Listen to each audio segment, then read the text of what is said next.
Okay, so how is everyone today? Good, I hope. All right. So, what's today? Oh, wait, I don't want these things. This makes it look messed up. Let's do this. Nope, that's worse. Here we go. Oh, wait, do you like that one? See, this one has got that shadow there. I could do it like this. That's better. Is that better? Yeah. Okay, whatever works better for y'all. I mean, I don't care because I don't even look at it. All right. So today is the 5th.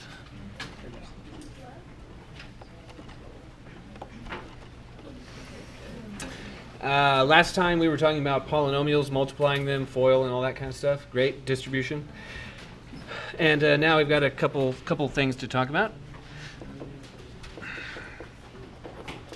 So, so in the first place, for the math exercises, one of them contains a few vocabulary word definitions. You know, things like leading coefficient and all that, and also the word monic. So, what does monic mean? Can you remember? Yeah, you know, one thing that you might not have figured out is that it's actually okay to look at the homework earlier than the day before the due date. You know, that's like allowed. So that being the case, there's an important word that we're going to use all semester called monic. So a polynomial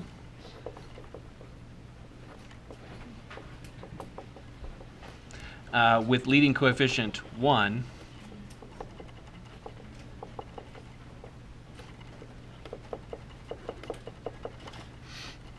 so leading coefficient equal to 1 is called monic.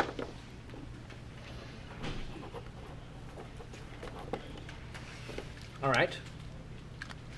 So to give an example, I could write something like, say, like x squared plus 13x plus 30. So leading coefficient, that's the coefficient of the term of highest degree. So what is the term of highest degree? X squared. And then what's its coefficient? 1, because it's got an implied 1, whereas that one's coefficient is 13. Now, because the leading term is that one, the term of highest degree is that, and its coefficient is 1, this polynomial is said to be monic. So this is monic. Whereas if you know, I write this,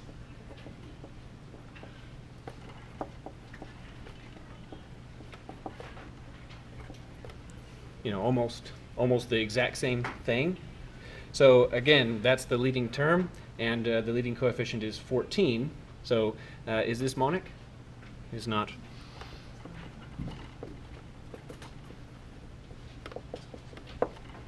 So in our class, and mathematics generally, mathematicians hold monic polynomials like in a special place in their heart. You know, that's like one of the things we love, monic polynomials. Good. So the first thing that we're going to talk about is the following. I could say let P and Q be in the reals. If we take this expression, x plus P multiplied by x plus Q, then that's the product of binomials. And we've got a nice formula to do the product of binomials. What's the name of that formula? FOIL, right? So then I could write it like this. So first, outside, inside, last. Now concerning the OI, that is to say the terms in the middle there, and ignoring the others for a moment. So visible, how many terms are there? 2 terms. And then notice that each term has how many factors? 2 factors. So the first term has factors q and x. The second term has factors p and x. Do you observe that both terms have x as a factor in common? So that it is possible to write like this. And then the question is that if we factor that common x out, what is it that we need to write in those parentheses? So what do you mean and?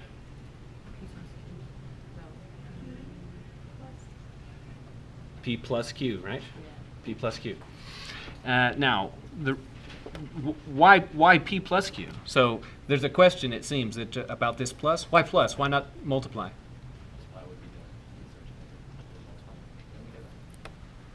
Well, in the end, I have a question for you concerning this bottom line, p plus q multiplied by x. If you were to distribute that x in, what would you get? You'd get this, right? That thing up there. That's the point. Is that going that direction? That is distribution. Going this direction is factoring. Okay, so that's why it's got to be plus. Distribution, factoring. Okay, so what that's telling you, notice this particular this thing that we've written here. That's a polynomial, and we've got a fancy math word. What kind of polynomial is this?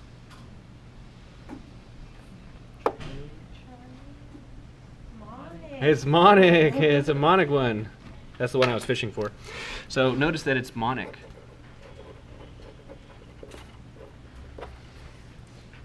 So as a result, therefore, to factor something that looks like the following, so something that looks like x squared plus b multiplied by x plus c, the way to do this is that you find p and q such that, well, comparing this monic polynomial there to this one, and concerning that particular coefficient b, what matches with b up here in this formula? P plus q. Right? So we want to find a p and a q such that when you add together p and q, what are you supposed to get when you add them? You're supposed to get b, right? Meaning that this number, p plus q, must be that number, b. But what else must be true?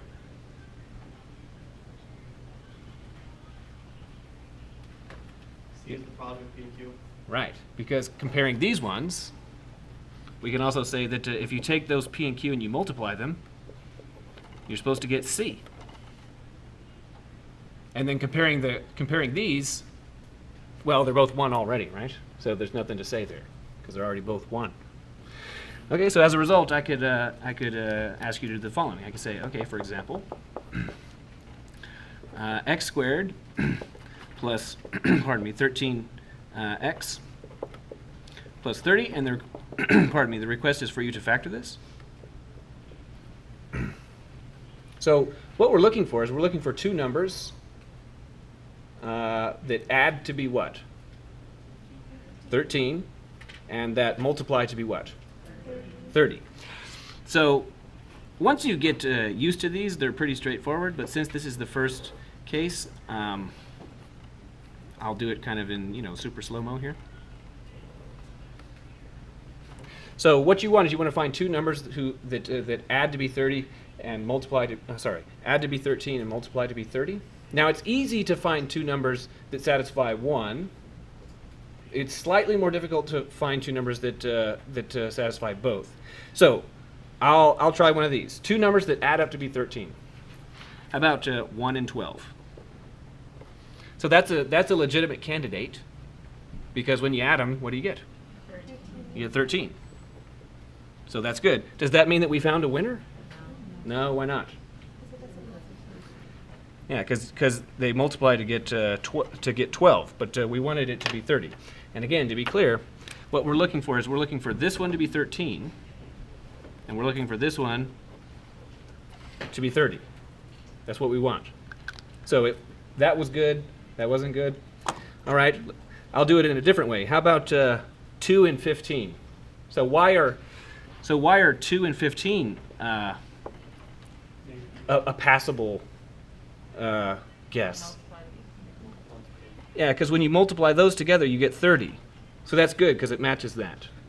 So is that the answer, though? No. It's not. Why is it not the answer?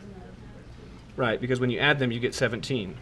So, you know, we took a stab in the dark there.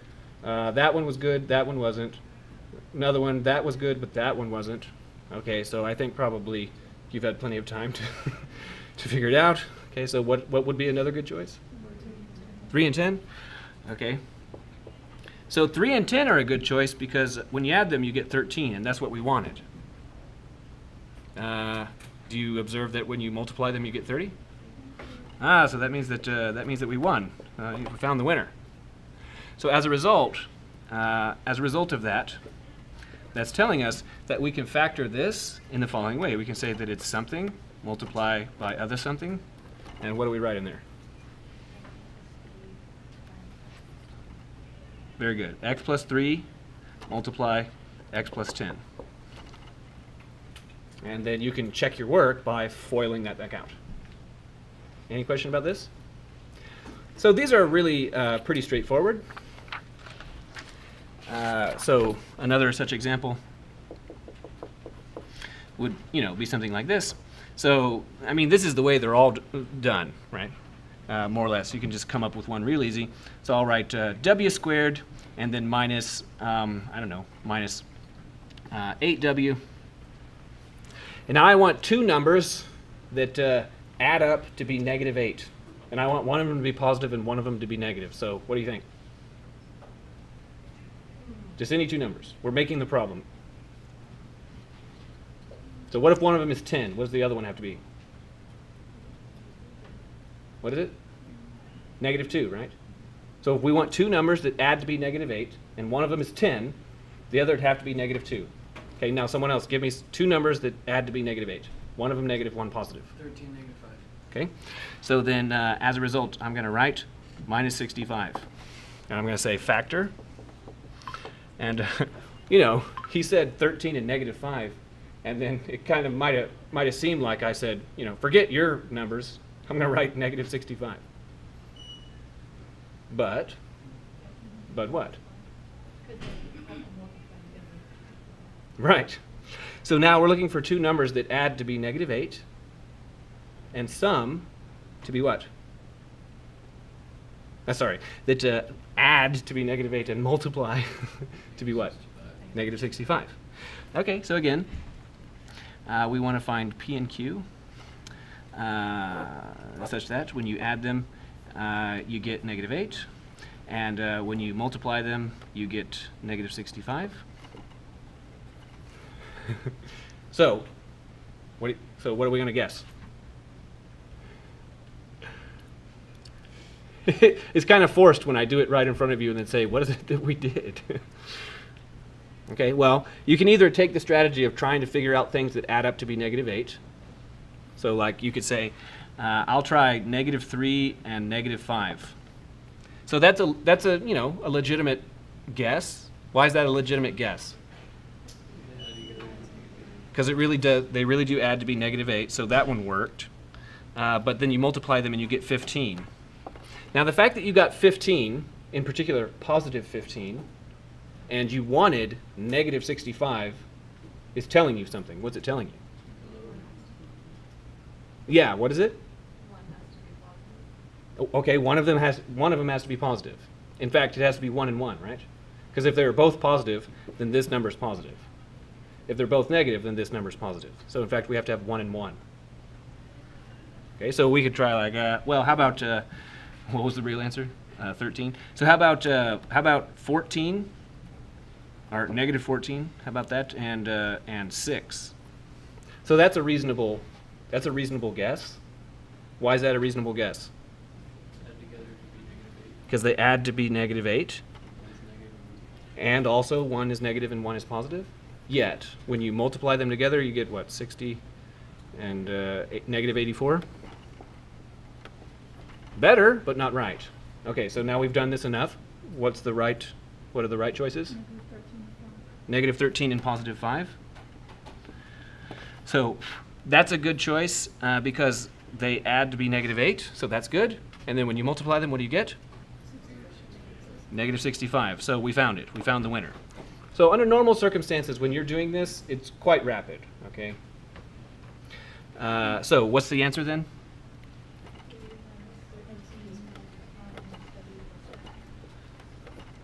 So what's the first one? Okay, so W minus 13, and what's the other one? +5. W plus 5? Okay, good. Any question about this? Yes? Does the order matter? Do you mean, is it permissible to write them like that? It's fine. Now, I turn it back to you. Why is it fine? I'm fishing for a C word. That one, right? Multiplication commutes, which is to say that you can do it the other way. Good. So now, all the ones that we've talked about, they're all monic, which raises the question, what if it's not monic? Okay. So here's an example. In fact, what I'm going to do is I'm going to write a little block here. Most of the little note things that I write is like in blocks. This is like an example block.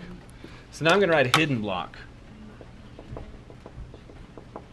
And what I want you to interpret that as meaning is that I'm going to write something that this is the kind of thing I would write in my office.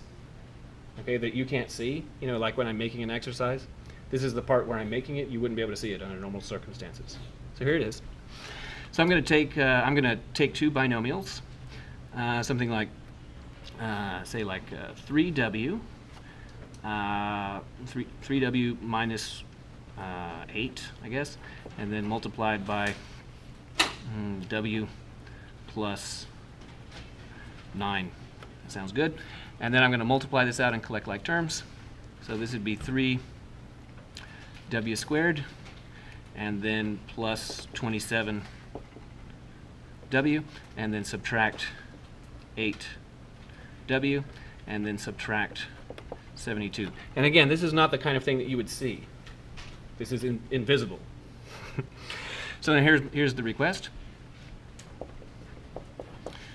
Please factor 3w squared plus 19w minus 72. Now, when you're faced with such an exercise, the very first thing I want you to observe is something that this polynomial is not. It's not monic. Okay, why is it not monic? Right, the leading coefficient is 3, which means that what you learned on the previous page, like or even this right here, it doesn't apply. It doesn't apply here. So it's not monic. So like sirens should be like blaring, like, This is not an easy mode question. This is a medium mode question. It's not the same. Okay, so, but it's almost the same, because on this kind, what we were searching for is we were searching for two numbers, p and q, that add to be the middle number and multiply to be the last number. Again, we're searching for p and q. So what we want to do is we want to find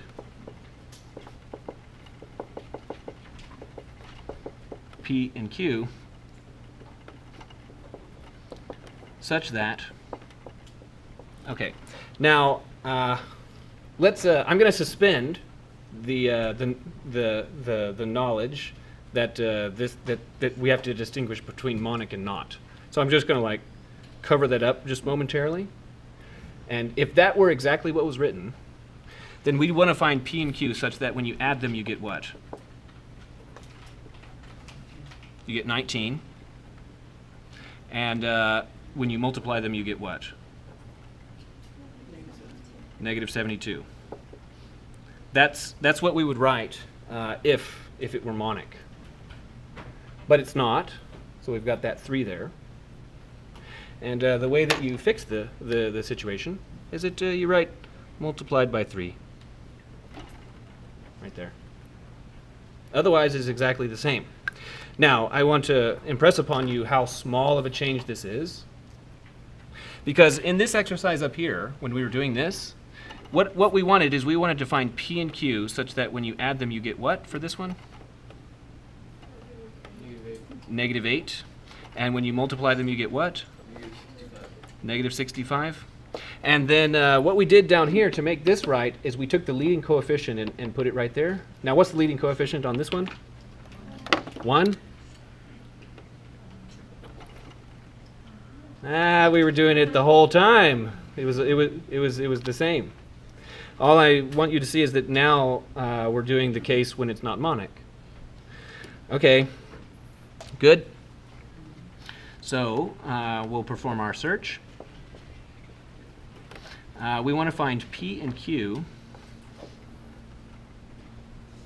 so that when you add them, you get 19. And when you multiply them, you get that number, whatever that is. I'll just leave it like that, negative 72 multiplied by 3. So again, when students first get here in college algebra, y'all have usually seen this kind of thing. But my experience is that you only ever search in the right column and not that one. And you're going to have a party doing that. If on this one. For this one, it's usually kind of easier to deal with this one. You know, you want to find two numbers that add together to be 19, and then multiply to be that. So I'll use my calculator real quick. Figure out what. No, I don't need that. So this is negative 210 and 6. So negative 216. Okay. So because that's negative, that means that we want one of the numbers we're looking for to be negative, the other positive, and we want them to add to be 19. So just on a just wild guess, how about if one of them is 24, then what's the other one? Negative 5. So why negative 5? So that it will add to be 19. And then I'll multiply those together. That's what? Negative 120, right? So is that what we were looking for? No. Okay. So now from here, it's a good idea to do like a search, like maybe like one more. So if we make this 25, so from 24 to 25, then what's this? Negative 6. Again, because those add to be 19. You multiply those together, what do you get?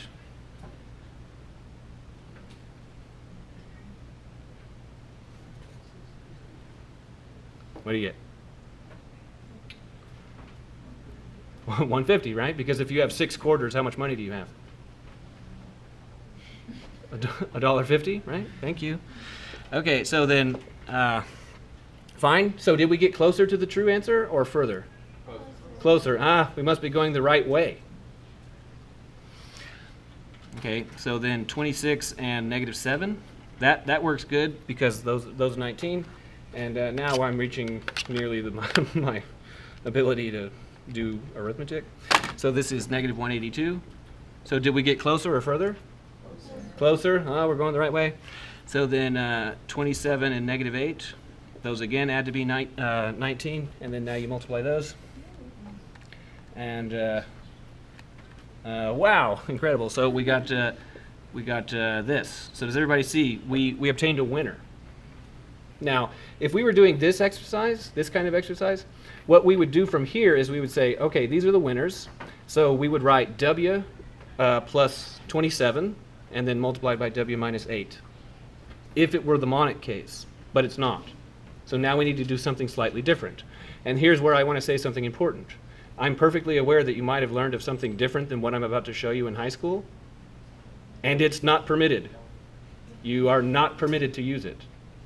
And let me be clear about that. If you use that thing that you learned in high school that I'm not going to do on the page, you'll get a 0.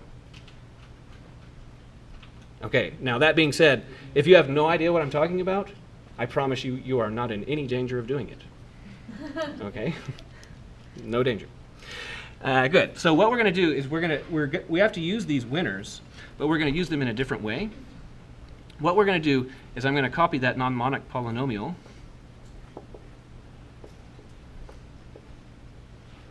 And what we're going to do is we're going to use these winners to split that coefficient, to split the 19. What we're going to do is we're going to say that, just like you could say 19, well, that's like having 24 things and then take away 5 things. I'm going to do it like that. So the way I'm going to split it is I'm going to say that this is 3w squared minus 8w's, and then add 27 of them, like that, and then subtract 72. So all that we did is we took these 19 and we caused this split into negative 8 and 27. Okay, good. So now that we made that split, because multiplication is associative, that means that we can add parentheses, so I'm going to do that. 3w squared minus 8w, like that, and then add 27w minus 72, like that. Okay?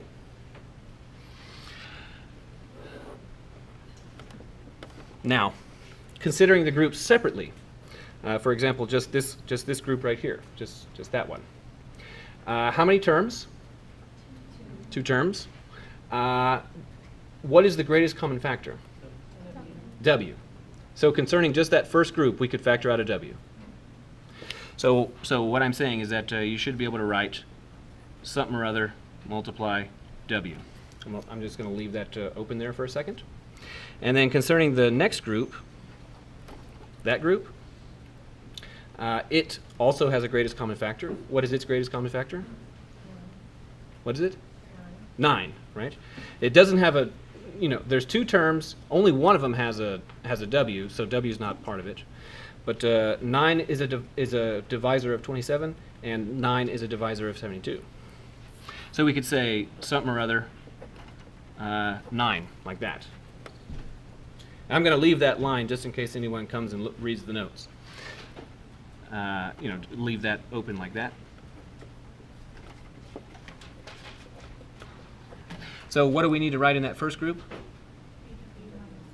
3w minus 8. Okay, and what do we need to write in that one? No, that's what I wrote in that one. What do we need to write in this one? Good. You're telling me that these are the same? Is that like some kind of like cosmic coincidence? Did we just luck into a problem where it works that way? No, it must be this way. Notice that these are the same.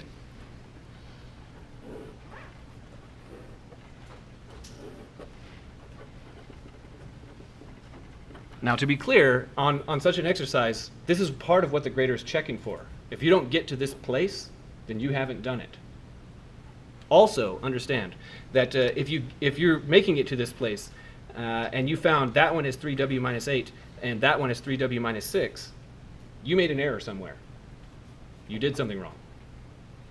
Okay? Good. So now, concerning the overall expression, what I want you to see is that that thing is the same as that thing. So I'm just covering it up.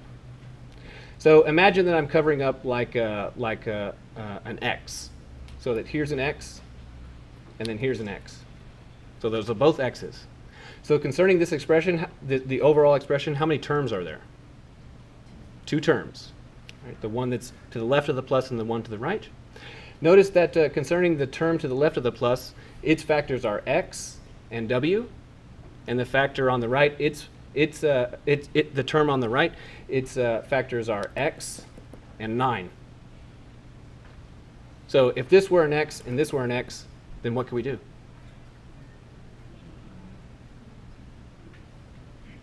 If this is an x and that's an x, we could factor it out, right? Because it'd be in common. It'd be common to all of them, so we could factor it out. If this were a 9, no, I already have a 9. What if this were a 7 and this another 7? We could factor out a 7. If this was a cat, another cat, we could factor out a cat, right? All that matters is that they're the same. That's all that matters. As a result, we can factor the 3w minus 8 out. And then the question is that what are we supposed to put right there? W plus 9. And again, I'm leaving that one open just so you can remember that I was saying something there. So W plus 9. So that's the answer to the question. Now, historically, students have a problem with this. So now look at this line. Now I'm going to copy this line down here, but instead of writing 3w minus 8, I'm going to write x.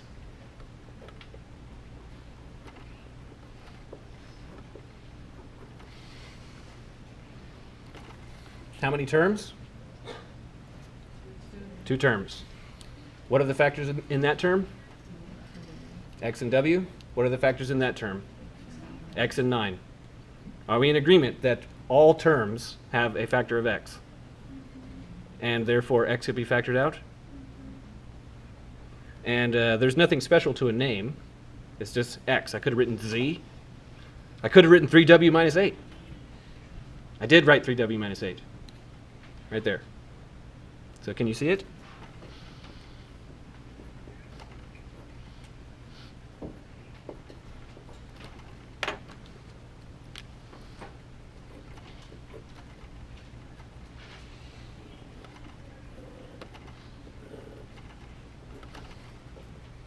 Any question about this one? So, as I said, you might have learned a different way to do this in high school. Not permitted. Any questions so far? Yes? Will that apply to our final? Yeah. So, I guess you're asking, to interpret your question, are you saying, I did in fact learn that thing in high school and I want to use it. Can I use it on the final? The answer is no. Okay? In the end, the reason why, and you can, so I'll make a prediction. You can challenge me on this, is that every time a student has asked, can I use it? And I say no, and then they say, why not? And then I say, tell me why it works. No college algebra student has been able to explain it. So, I mean, I don't know you personally, but I would guess, going by statistics, that you don't know how it works either. And that's why you can't use it. But I'm willing to be proved wrong, because it's happened before. Other questions? Yes? Is there a word for when the thing or polynomial is not monic? Or is it just called Non-monic. Non-monic? Good. So now we're going to change gears a little bit, and we're going to talk about intervals.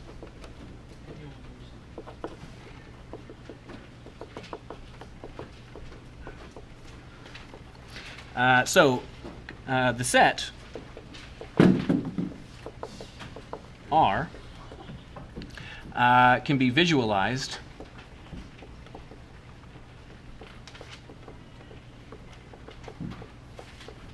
as a number line.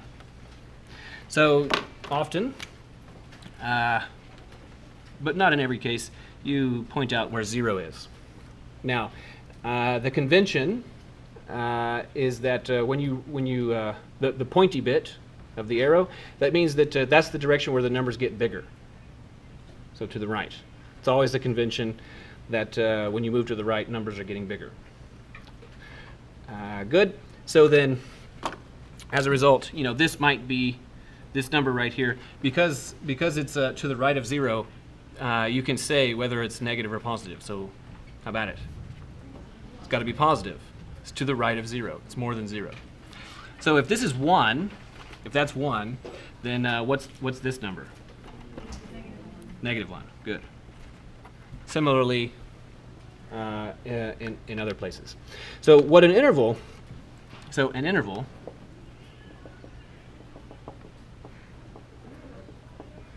is a contiguous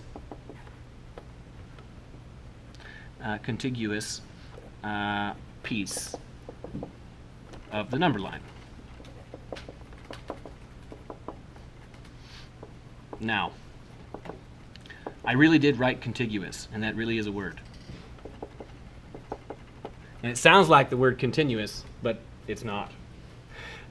Contiguous means touching, in the end, is what it means. So an example is that, in the United States, how many states are there? 50. But when someone says the contiguous United States, what are they talking about? The ones that are touching. So how many of them is that? 48. Because if you consider like Hawaii, it's like out in the middle of the ocean there.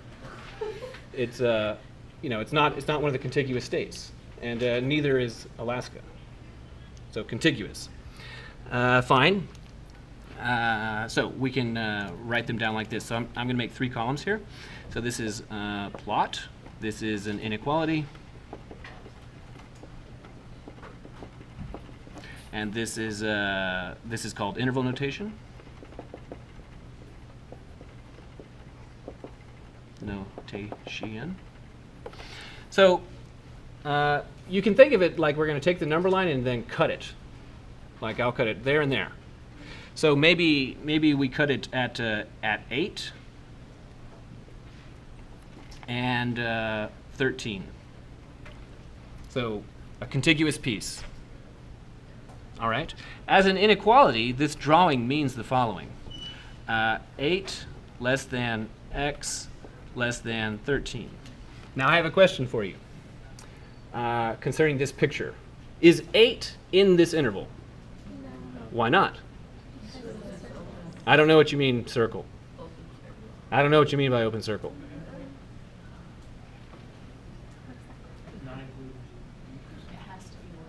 It's, right, it's because of this one, right? Yeah. That's why.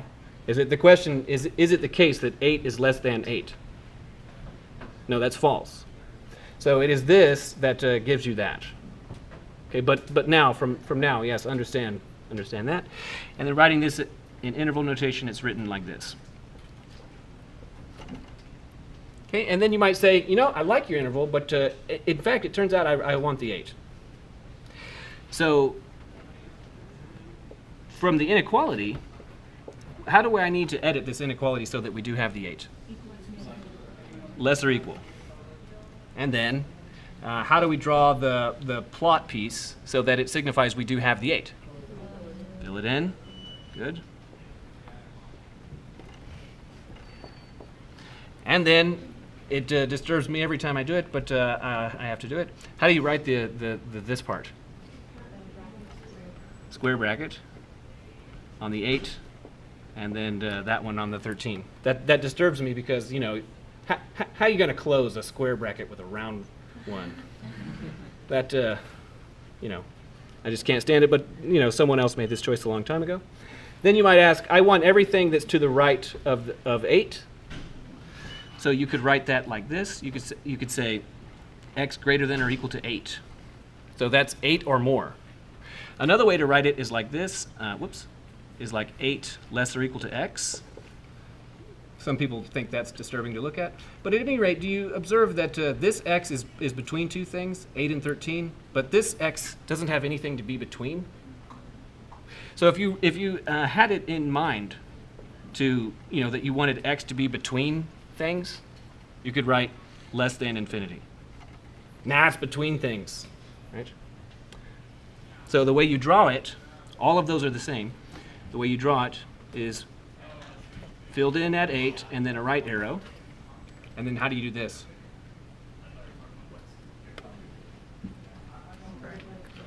Square bracket on the 8 and then to infinity. And it will always be an error to make the infinity have a square bracket. The reason is because infinity is not a number, so it couldn't possibly be included. Good. Please put away your things and we'll have a quiz.